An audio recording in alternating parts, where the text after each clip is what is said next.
Possible planets of the Gliese 581 system, superimposed on a picture of our own solar system to compare orbital distances. Credit National Science Foundation. Zina-Duretsky. Gliese 581c is a super-Earth planet that was discovered in 2007.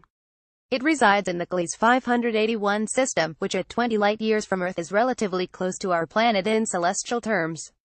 While early research suggested that Gliese 581c may have liquid water on its surface because it resides in its star's habitable zone, more recent research suggests it may have a Venus-like environment. The existence of Gliese 581c was announced in 2007 in the journal Astronomy and Astrophysics. The paper was led by Stéphane Udry, an astronomer at Geneva Observatory.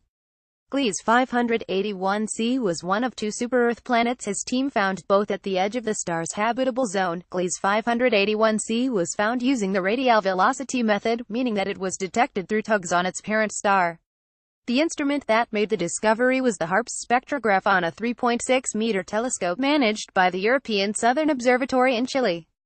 HARPS is one of the more prolific planet-hunting instruments available to astronomers today. At the time, the researchers said Gliese 581c is the known exoplanet which most resembles our own Earth because it was only 5 times the mass of our planet. Subsequent searches have found many planets much closer to our Earth's mass. While Gliese 581c was classified as Earth-like, the researchers cautioned that actual conditions on the planet may be very different than our own. The surface temperature, for example, would depend on the composition and thickness of the atmosphere. The atmosphere also determines how much light is reflected off the planet, and the magnitude of the greenhouse effect. The parent star of Gliese 581c, called Gliese 581, is an M-class dwarf star. It's cooler than the Sun, which means its habitable zone would be closer in than our own solar system. M-dwarfs are favored for planetary searches because they are dimmer, meaning that planets passing across the star would be easier to see. There also is a smaller relative size between the planet and the star, making their gravitational effects more obvious.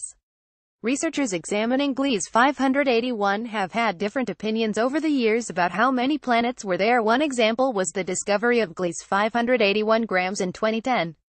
Signatures of the planet did not show up in independent searches, and today most astronomers in that field consider that the planet does not exist. Not knowing the number of planets exactly makes it difficult to determine the radius of Gliese 581c. The planet has not been seen directly passing across the face of its star, so astronomers can only learn about its characteristics from Gliese 581 centiseconds' influence on other planets and the star. The radius would in turn determine such matters as whether the planet is closer to an Earth-like planet with a smaller atmosphere or closer to a Neptune-like planet with a much thicker atmosphere. Gliese 581c takes about 13 days to orbit its parent star. By contrast, Mercury's orbit around our much larger Sun takes about 88 days. Because Gliese 581c is so close to its star, a common belief is that the planet is tidally locked. This means that, as it orbits, the planet always keeps the same side toward the Sun. This phenomenon is common among moons of Jupiter and Saturn in our own solar system. Earth's moon is also tidally locked to our own planet. If a planet is tidally locked, this means that one side, the star-facing side, is always warmer than the other side, which always faces away from the star. Any considerations of habitability would have to take this into account. The only firm example of a habitable planet that we know of, our own Earth, has a regular day-night cycle in most areas of the planet, except the poles. Over billions of years, life forms have adapted to this cycle. It's unclear how life would survive in an area of perpetual day or perpetual night, but studies are ongoing. A 2007 follow-up paper in Astronomy and Astrophysics, led by Werner von Blow at the Potsdam Institute for Climate Impact Research, suggested that Gliese 581c is too hot to support life because it is so close to its parent star. This means that the planet may have more of a Venus-like environment, with an extremely hot surface and a runaway greenhouse effect under a thick atmosphere. This was confirmed in a 2011 study in Astronomy and Astrophysics led by Wei Hu, who is with Peking University's Laboratory for Climate and Ocean Atmosphere Studies.